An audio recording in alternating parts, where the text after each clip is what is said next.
মহাপাপানি পাপাতি গীতাধ্যায়ী করোতি চেত ন কিঞ্চিত স্পশে তচ্চ নলিনী দলমম্ভসা।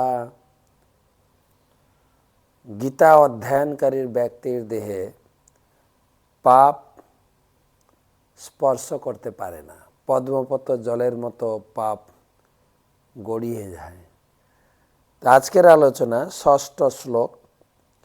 যুদ্ধামনুশ্চ বিক্রান্ত উত্তমৌজাশ্চ বীর্যবান সৌভদ্র দ্রৌপদেয়াশ্চ সর্ব এব মহারথা।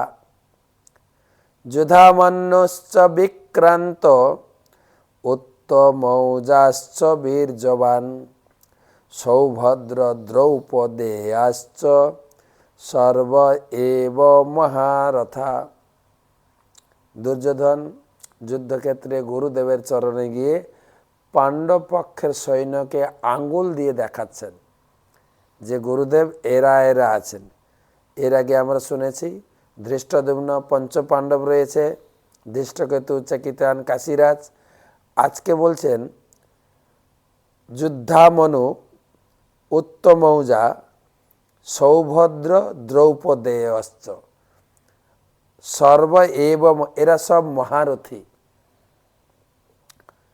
সৌভদ্র মানে সুভদ্রার পুত্র অভিমন্যু একজন, কিন্তু বহু বচনে বলছেন দ্রৌপদেয়াশ্চ, দ্রৌপদীর পুত্রগণ মানে দ্রৌপদীর 5 জন পুত্র।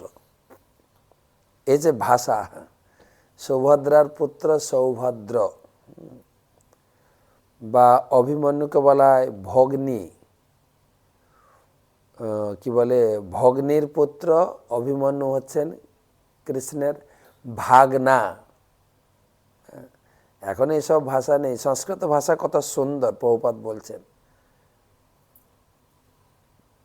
ভগ্নীর পুত্র ভাগনা, ভাগ্নেয়, ভাগ্নি।